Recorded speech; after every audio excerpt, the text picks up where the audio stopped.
ಕೆಲವೊಂದು ವಿಡಿಯೋದಲ್ಲಿ ಕಮೆಂಟ್ ಬರ್ತದೆ, ಏನು ಆನ್ಲೈನ್ ಡಾಕ್ಟ್ರಾ ಹಾಗೆಲ್ಲ ಇದೆಲ್ಲ ಹೇಳಲಿಕ್ಕೆ ಅಂತ. ಬಟ್ ನನಗೆ ಕೆಲವೊಂದು ಎಕ್ಸ್ಪೀರಿಯನ್ಸಸ್ ಇಂದ ನಾನು ಹೇಳ್ತಾ ಇದ್ದೇನೆ. ನಾನು ಹೊರಗಡೆ ಸ್ಕೂಲಲ್ಲಿ ವರ್ಕ್ ಮಾಡೋ ಕಾರಣ ನನಗೆ ಗೊತ್ತಿದೆ ಯಾವ ಥರ ಈಗ ಮಕ್ಕಳ ಮನಸ್ಥಿತಿ ಚೇಂಜ್ ಆಗಿದೆ ಅಂತ. ಚೆನ್ನಾಗಿದೆ. ಕೇಪುಳ ಹೂ ಉಂಟಲ್ಲ, ಅದು ಮೌತ್ ಅಲ್ಸರ್ಗೆ ತುಂಬ ಒಳ್ಳೆ ಮನೆಮದ್ದು. ಈ ಮೆಂಟಲ್ ಸ್ಟ್ರೆಸ್ ಮತ್ತು ಬಾಡಿ ಸ್ಟ್ರೆಸ್ ಎರಡು ಕೂಡ ರಿಲೇಟ್ ಆಗಿರ್ತದೆ ಯಾವಾಗ. ಈಗ ಮಕ್ಕಳಲ್ಲೂ ಕೂಡ ಇದು ಕಾಮನ್. ಅವ್ರಿಗೆ ನಾವು ಇದನ್ನು ಒಂದು ವಾರಕ್ಕೆ 2 ಸತಿ ಅಟ್ಲೀಸ್ಟ್ 1 ಸತಿ ಕೊಟ್ಟರೆ ಇಂಟೆನ್ಸಿಟಿಯನ್ನು ಕಡಿಮೆ ಮಾಡ್ಬೋದು. ಈ ಪುಂಟೆನ ನೀವು ಮತ್ತೆ ಸಾರಿಗೆಲ್ಲ ಹಾಕಿ ಕುದಿಸ್ಬೋದು. Hi friends, welcome to Bhavaloka. ಇವತ್ತು ಒಂದು ಡಿಫ್ರೆಂಟ್ ಆಗಿ ತಂಬುಳಿಯನ್ನು ಮಾಡ್ತಾ ಇದ್ದೇನೆ. ಹೇಗೆ ಟ್ರೆಡಿಷನಲ್ ಮೆಥಡಲ್ಲಿ ಊರಲ್ಲಿ ನಾವು ತಂಬುಳಿ ಮಾಡ್ತೇವೆ ಅಂತ ತೋರಿಸ್ತೇನೆ. ಬನ್ನಿ ಹೇಗೆ ಮಾಡೋದು ಅಂತ ನೋಡುವ. ತಂಬುಳಿಯ ತಯಾರಿಯ ವಿಡಿಯೋದಲ್ಲಿ ಮುಂದುವರಿಯುವ ಮೊದಲು ನಾನು ನಿಮಗೆ ತುಂಬ ಥ್ಯಾಂಕ್ಸ್ ಹೇಳಬೇಕು. ನಾವು ಯೂಟ್ಯೂಬ್ ಮೂಲಕ ಸ್ಟಾರ್ಟ್ ಮಾಡಿ ಇವಾಗ ಹೋಮ್ ಪ್ರಾಡಕ್ಟ್ಸನ್ನು ಆನ್ಲೈನ್ ಸೇಲ್ ಮಾಡ್ತಾ ಇದ್ದೇವೆ. ಹಾಗೆ ಕೆಲವೊಂದು ಸ್ಟಾಲ್ಗಳನ್ನು ಕೂಡ ಇಡ್ತಾ ಇದ್ದೇವೆ. ನೀವು ಖಂಡಿತ ಸ್ಟಾಲ್ ಬೇಕಿರೋ ನಮ್ಮನ್ನು ಸಂಪರ್ಕಿಸ್ಬೋದು. ಹಾಗೆ ನಮ್ಮ ಪ್ರಾಡಕ್ಟ್ಸನ್ನು ವಾಟ್ಸಪ್ ಮೂಲಕ ಆರ್ಡರ್ ಮಾಡ್ಬೋದು. ಖಾರ ಬೂಂದಿ, ಪೀನಟ್ ಮಸಾಲ, ಹಾಗೆ ಮುರುಕು, ಡ್ರೈ ಬನಾನಾ, ಸಂಡಿಗೆಗಳು, ಸಂಡಿಗೆಯಲ್ಲಿ ಅಕ್ಕಿ ಸಂಡಿಗೆ, ಅದರಲ್ಲಿ ಬೆಳ್ಳುಳ್ಳಿ ನೀರುಳ್ಳಿ ಹಾಕಿ ಹೀಗೆ ವೆರೈಟಿ ಸಂಡಿಗೆ ಇದೆ. ಹಾಗೆ ಮೆಣಸಿನ ವಡೆ ಇದೆ, ಅರಿಶಿನ ಇದೆ, ಶುದ್ಧವಾದ ಅರಿಶಿನ ಇದೆ, ಮನೆಯಲ್ಲೇ ತಯಾರಿಸಿರುವಂಥದ್ದು. ಹಾಗೆ ಜೇನು ಇದೆ, ತುಪ್ಪ ಇದೆ, ರಸಮ್ ಪೌಡ್ರ್ ಇದೆ, ಸಾಂಬಾರ್ ಪೌಡ್ರ್ ಇದೆ. ನಮ್ಮ ವಿಡಿಯೋಗಳನ್ನು ನೀವು ಫಾಲೋ ಮಾಡಿದರೆ ಅದರ ರೆಸಿಪಿ ಕೂಡ ಸಿಗುತ್ತೆ. ಹಾಗೆ ಇವಾಗ ತುಂಬ ರನ್ನಿಂಗಲ್ಲಿರೋದು ಚಟ್ನಿ ಪೌಡರ್, ಗನ್ ಪೌಡರ್. ನೀವು ಖಂಡಿತ ನಮಗೆ ವಾಟ್ಸಪ್ ಮಾಡಿ. ಸ್ವೀಟ್ ಪೊಟೆಟೊ ಚಿಪ್ಸ್ ಕೂಡ ತುಂಬ ಚೆನ್ನಾಗಿದೆ. ಮೈದಾಕ್ಕೆ ರೀಪ್ಲೇಸ್ಮೆಂಟ್ ಅಂತ ಬಾಳೆಕಾಯಿ ಹುಡಿಯನ್ನು ಕೊಡ್ತಾ ಇದ್ದೇವೆ. ತಂಬುಳಿ ಮಾಡಲಿಕ್ಕೆ ನಾವೀಗ ಚವಿಯ ಸೊಪ್ಪನ್ನು ಕೊಯ್ತಾ ಇದ್ದೇವೆ. ಇದರಲ್ಲಿ ಒಂದು ನೇರಳೆ ಬಣ್ಣದ ಹಣ್ಣು ಆಗ್ತದೆ, ತುಂಬ ಹೆಲ್ದಿ ಸಣ್ಣ ಹಣ್ಣು. ಇದಾದ್ರೆ ಹೂ ತೋರಿಸಿ ಅಂತ ಅನ್ಸತಿ. ಮಕ್ಕಳಿಗೆ ಹೊಟ್ಟೆ ಸರಿಯಿಲ್ಲ ಅಂದ್ರೆಲ್ಲ ಇದನ್ನೇ ಕೊಡ್ತಾರೆ. ತಿನ್ಲಿಕ್ಕೂ ಒಂದು ಈಸಿ. ಅದನ್ನು ಸೊಪ್ಪಲ್ಲಿ ತಂಬುಳಿ ಮಾಡೋದು. ನಾನು ಒಳ್ಳೆ ಚಿಗುರು ಸೊಪ್ಪನ್ನು ಕೊಯ್ತಾ ಇದ್ದೇನೆ. ಬರೀ ಇದರಲ್ಲಿ ಕೂಡ ತಂಬುಳಿ ಮಾಡಲಿಕ್ಕೆ ಆಗ್ತದೆ. ನಾನು ಅದಕ್ಕೆ ಸ್ವಲ್ಪ ಇವತ್ತು ಆ್ಯಡ್ ಮಾಡ್ತೇನೆ, ಟೇಸ್ಟ್ ಜಾಸ್ತಿ ಆಗಲಿಕ್ಕೆ ಅಷ್ಟೇ. ಮತ್ತು ಆಯ್ದ ಎಲೆಗಳನ್ನು ಮಾತ್ರ ಯೂಸ್ ಮಾಡೋದು. ಈ ಕೆರಕಟ್ಟೆ ಎಲೆಲ್ಲ ರಿಮೂವ್ ಮಾಡ್ಕೊಳ್ಬೇಕು.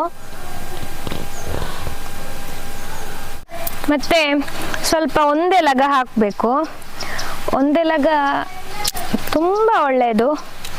ಯಾಕೆಂತ ಹೇಳ್ತೇನೆ, ಇದು ಮೆಮರಿ ಪವರನ್ನು ಇಂಪ್ರೂವ್ ಮಾಡ್ತದೆ. ಹಾಗೆ ನಮ್ಮ ಸ್ಟ್ರೆಸ್ ಲೆವೆಲನ್ನು ಕಡಿಮೆ ಮಾಡ್ತದೆ, ನಮ್ಮ ಆಂಗ್ಸೈಟಿಯನ್ನು ಕಡಿಮೆ ಮಾಡ್ತದೆ. ಈ ಮೆಂಟಲ್ ಸ್ಟ್ರೆಸ್ ಮತ್ತು ಬಾಡಿ ಸ್ಟ್ರೆಸ್ ಎರಡು ಕೂಡ ರಿಲೇಟ್ ಆಗಿರ್ತದೆ ಯಾವಾಗಲೂ. ನಮ್ಮ ಬಾಡಿ ಸ್ಟ್ರೆಸ್ಸಿಂದ ನಮಗೆ ಮೆಂಟಲ್ ಸ್ಟ್ರೆಸ್ ಆಗುತ್ತೆ, ನಮ್ಮ ವರ್ಕಿಂದ ಈ ಮೆಂಟಲ್ ಸ್ಟ್ರೆಸ್ ಆಗುತ್ತೆ, ನಮಗೆ ಆಂಗ್ಸೈಟಿ ಬರುತ್ತೆ. It is common. ಈಗ ಮಕ್ಕಳಲ್ಲೂ ಕೂಡ ಇದು ಕಾಮನ್. ಅವ್ರಿಗೆ ನಾವು ಇದನ್ನು ಒಂದು ವಾರಕ್ಕೆ 2 ಸತಿ ಅಟ್ಲೀಸ್ಟ್ 1 ಸತಿ ಕೊಟ್ಟರೆ ಅವರನ್ನು ನಾವು ಅದರ ಇಂಟೆನ್ಸಿಟಿಯನ್ನು ಕಡಿಮೆ ಮಾಡ್ಬೋದು. ಈಗ ನನಗೆ ಈ ಕೆಲವೊಂದು ವಿಡಿಯೋದಲ್ಲಿ ಕಮೆಂಟ್ ಬರ್ತದೆ, ಏನು ಆನ್ಲೈನ್ ಡಾಕ್ಟ್ರಾ ಹಾಗೆಲ್ಲ ಇದೆಲ್ಲ ಹೇಳಲಿಕ್ಕೆ ಅಂತ. ನಾನು ಖಂಡಿತ ಡಾಕ್ಟರ್ ಅಲ್ಲ, ಅದರದ್ದು ನನಗೆ ನನ್ನ ಪದವಿಯೆಲ್ಲ ಪಡೆದವಳು ಅಲ್ಲ. ಬಟ್ ನನಗೆ ಕೆಲವೊಂದು ಎಕ್ಸ್ಪೀರಿಯನ್ಸಸ್ ಇಂದ ನಾನು ಹೇಳ್ತಾ ಇದ್ದೇನೆ. ನಾನು ಹೊರಗಡೆ ಸ್ಕೂಲಲ್ಲಿ ವರ್ಕ್ ಮಾಡೋ ಕಾರಣ ನನಗೆ ಗೊತ್ತಿದೆ ಯಾವ ಥರ ಈಗ ಮಕ್ಕಳ ಮನಸ್ಥಿತಿ ಚೇಂಜ್ ಆಗಿದೆ ಅಂತ. ಸೊ ಅದನ್ನು ನಾನು ನೋಡ್ತಾ ಇರ್ತೇನಲ್ವಾ, ಹಾಗೆ ನಂಗೆ ಅರ್ಥ ಆಗ್ತದೆ. ಸೊ ಹಿರಿಯರು ನಮಗೆ ಇದಕ್ಕೆಲ್ಲ ಉಪಾಯಗಳನ್ನು ಕೊಟ್ಟಿದ್ದಾರೆ. ಅದನ್ನು ತಿಳ್ಕೊಂಡು ನಾನು ವಿಡಿಯೋ ಹಾಕ್ತೇನೆ, ಸುಮ್ಮನೆ ಹಾಕ್ತಾ ಇಲ್ಲ. ಹಾಗೆ ನಾನು ಡಾಕ್ಟ್ರು ಕೂಡ ಅಲ್ಲ. ಈ ಪ್ಲ್ಯಾಂಟ್ ನೋಡಿ, ಇದನ್ನು ನಾವು ಕಾಡು ಕಿಸ್ಕಾರ ಅಂತ ಹೇಳ್ತೇವೆ, ಅಥವಾ ಕೇಪುಳ ಹೂ ನಾರ್ಮಲಿ ಹೇಳ್ತಿದ್ರೆ. ಇದರ ಹಣ್ಣು ಕಾಣಿಸ್ತಾ ಇದೆಯಾ ನೋಡಿ, ಹಣ್ಣು ಇದಿದ್ರ ಹಣ್ಣು, ಇದು ಇದರ ಹಣ್ಣು, ಇದು ಹೂ. ಈ ಹೂವನ್ನು ನಾವು ತಂಬುಳಿಗೆ ಯೂಸ್ ಮಾಡ್ತೇವೆ. ಹಾಗೆ ಇದರ ಚಿಗುರನ್ನು ಕೂಡ ತಂಬುಳಿಗೆ ಯೂಸ್ ಮಾಡ್ತೇವೆ. ಕೇಪುಳ ಹೂ ಉಂಟಲ್ಲ, ಅದು ಮೌತ್ ಅಲ್ಸರ್ಗೆ ತುಂಬ ಒಳ್ಳೆ ಮನೆಮದ್ದು. ಹಾಗೆ ಕೂಡ ಬಾಯಲ್ಲಿ ಇಟ್ಕೊಂಡು ತಿನ್ಬೋದು. ಅದು ಯಾರಿಗೆ ಕಷ್ಟ ಆಗ್ತದೆ, ಸ್ವಲ್ಪ ಇದು ಚೊಗರು ರುಚಿ ಇರುತ್ತೆ ಅದಕ್ಕೆ, ಅದನ್ನು ಈ ಥರ ತಂಬುಳಿ ಮಾಡಿ ತಿನ್ಬೋದು. ಹಾಗೆ ಈ ಸಣ್ಣ ಮಕ್ಕಳಿಗೆ ಜೀರ್ಣ ಆಗ್ತಿಲ್ಲ ಅಂದರೆ ಅದನ್ನು ಬಟ್ಟೆಯಲ್ಲಿ ಕಟ್ಟಿ ಅದರ ರಸವನ್ನು ಬಾಯಿಗೆ ಒಂದು 2 ಡ್ರಾಪ್ ಬಿಟ್ಟರೆ ಅವರ ಜೀರ್ಣಶಕ್ತಿ ಇಂಪ್ರೂವ್ ಆಗ್ತದೆ, ಇಮ್ಯುನಿಟಿ ಕೂಡ ಬೂಸ್ಟ್ ಆಗುತ್ತೆ. ನೋಡಿ, ಈ 3 ಐಟಮನ್ನು ಒಟ್ಟಿಗೆ ಹಾಕಿ ಚೆನ್ನಾಗಿ ತೊಳೆದು ಇದನ್ನು ತಂಬುಳಿ ಮಾಡುವ ಬನ್ನಿ. ಮನೆ ಅಂಗಳದಿಂದ ಹಾಗೆ ತಂದ ಕಾರಣ ಇದರಲ್ಲಿ ಸ್ವಲ್ಪ ಕಸ ಎಲ್ಲ ಇರ್ತದೆ. ಸೊ ಸರಿಯಾಗಿ ಅದನ್ನು ಕ್ಲೀನ್ ಮಾಡಬೇಕು.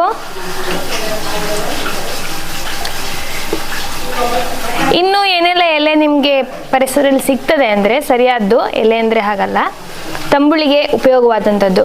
ಈಗ ನಮ್ಮಲ್ಲಿ ನೆಲನಕ್ಕರಿಕ ಅಂತ ಹೇಳ್ತಾರೆ, ಅದನ್ನು ಹಾಕ್ಬೋದು.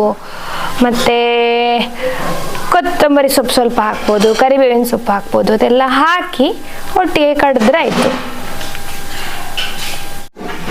ಒಂದು 2 ಮುಷ್ಟಿ ಆಗುವಷ್ಟಿದೆ.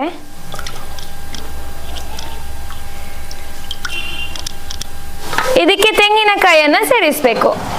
ಆಲ್ಮೋಸ್ಟ್ ಅರ್ಧ ತೆಂಗಿನಕಾಯಿಯನ್ನು ಹಾಕಿದ್ದೇನೆ. ಒಳ್ಳೆ ಹಸಿ ತೆಂಗಿನಕಾಯಿ ಹಾಕಬೇಕು. ಇದನ್ನು ನುಣ್ಣಗೆ ರುಬ್ಬಬೇಕು. ಅರಿವ ಕಲ್ಲಿನಲ್ಲಿ ರುಬ್ಬಿದ್ರೆ ಸೂಪರ್ ಆಗಿರ್ತದೆ. 2 ಗಾಂಧಾರಿ ಮೆಣಸು ಹಾಕ್ತೇನೆ. ಸೂಜಿ ಮೆಣಸು ಅಂತಾನು ಕರೀತಾರೆ ಅದಕ್ಕೆ. ಮತ್ತೆ ಸ್ವಲ್ಪ ಕಲ್ಲುಪ್ಪು, ಮತ್ತೆ ಬೇಕಿದ್ರೆ ಹಾಕಿದ್ರೆ ಆಯ್ತು. ಅರಿಲಿಕ್ಕೆ ಬೇಕಾಗುವಷ್ಟು ನೀರು ಹಾಕೊಳ್ಬೇಕು. ಇನ್ನು ಇದನ್ನು ನುಣ್ಣಗೆ ಮಿಕ್ಸಿ ಮಾಡ್ಕೊಳ್ಬೇಕು. ಡೈರೆಕ್ಟಾಗಿ ಇದನ್ನು ಮಾಡ್ಬೋದು, ಬಟ್ ನಾನು ಸೋಸಿ ಮಾಡ್ತೀನಿ. ಯಾಕೆಂದರೆ ಕುಡಿಲಿಕ್ಕೆ ಕೂಡ ಒಳ್ಳೇದಾಗ್ತದೆ ಈ ಥರ ಮಾಡಿದರೆ. ಇದನ್ನು ಬಟ್ಟೆಯಲ್ಲಿ ಹಾಕಿ ಸೋಸ್ಬೇಕೀಗ. ನೋಡಿ ಈ ಥರ ಮೆಲ್ಲ ಹಿಂಡಿ ಆ ರಸ ಎಲ್ಲ ತೆಗೆದ್ರೆ ಒಳ್ಳೆ ರಸ ಬರ್ತದೆ. ಅದು ನೀವು ಜರಡಿಯಲ್ಲಿ ಮಾಡ್ಬೋದು. ಅದರಲ್ಲಿ ಮಾಡಿದರೆ ಇಷ್ಟು ಕ್ಲೀನಾಗಿ ನಿಮಗೆ ಸಿಗೋದಿಲ್ಲ, ಮತ್ತು ಮಾಡಲಿಕ್ಕೆ ತುಂಬ ಹೊತ್ತು ಕೂಡ ಬೇಕು. ಬಟ್ಟೆಯಲ್ಲಾದರೆ ಈಸಿ. ಈ ಪುಂಟೆನ ನೀವು ಮತ್ತೆ ಸಾರಿಗೆಲ್ಲ ಹಾಕಿ ಕುದಿಸ್ಬೋದು, ಬಿಸಾಡಬೇಕು ಅಂತ ಇಲ್ಲ. ಪುಂಟೆ ಅಂದರೆ ಇದರೊಳಗಿನ ತೆಂಗಿನಕಾಯಿ ಸುಳಿ ಮತ್ತು ಎಲೆಗಳ ಪುಂಟೆ ಅಂತ ಹೇಳ್ತೇವೆ ನಾವು. ಅದನ್ನು ಮತ್ತೆ ಸಾರಿಗೆಲ್ಲ ಹಾಕಿ ಕುದಿಸಿ ಊಟ ಮಾಡ್ಬೋದು, ಒಳ್ಳೆಯದಾಗ್ತದೆ. ಇನ್ನು ಇದಕ್ಕೆ ಮಜ್ಜಿಗೆ ಹಾಕಬೇಕು. ಸಿಹಿ ಮಜ್ಜಿಗೆ ಅಂದರೆ ಹುಳಿ ಇಲ್ಲ ಅಂದರೆ ಈಕ್ವಲ್ ಅಮೌಂಟಲ್ಲಿ ಹಾಕ್ಬೋದು. ಇಲ್ಲಾಂದರೆ ಹುಳಿ ನೋಡಿಕೊಂಡು ಮತ್ತೆ ಸ್ವಲ್ಪ ಮಜ್ಜಿಗೆಯನ್ನು ನೀರನ್ನು ಆ್ಯಡ್ ಮಾಡ್ಕೊಳ್ಬೇಕು. ಇದು ಫುಲ್ ಹಾಕ್ಕೊಳ್ತಾ ಇದ್ದೇನೆ. ಫುಲ್ಲು ಸ್ವಲ್ಪ ನೀರು ಸೇರಿಸ್ಕೊಳ್ಬೇಕು, ಇಲ್ಲಾಂದರೆ ಮಂದಾಗ್ತದೆ. ಕನ್ಸಿಸ್ಟೆನ್ಸಿ ನೋಡಿಕೊಂಡು ನೀರು ಸೇರಿಸ್ಬೇಕು. ಇನ್ನು ಈ ಥರ ಮಣ್ಣಿನ ಪಾತ್ರೆಯಲ್ಲಿ ಹಾಕಿಟ್ರೆ ಅದು ತುಂಬ ತಂಪಾಗಿರ್ತದೆ, ಮತ್ತೆ ಬೇಗ ಹಾಳಾಗೋದಿಲ್ಲ ಕೂಡ. ತಂಬುಳಿಯನ್ನು ಒಂದು ಸ್ವಲ್ಪ ಕುಡಿತೇನೆ. ಕುಡಿಲಿಕ್ಕೆ ಈ ಥರ ಮಾಡಿದರೆ ಒಳ್ಳೆಯದಾಗೋದು.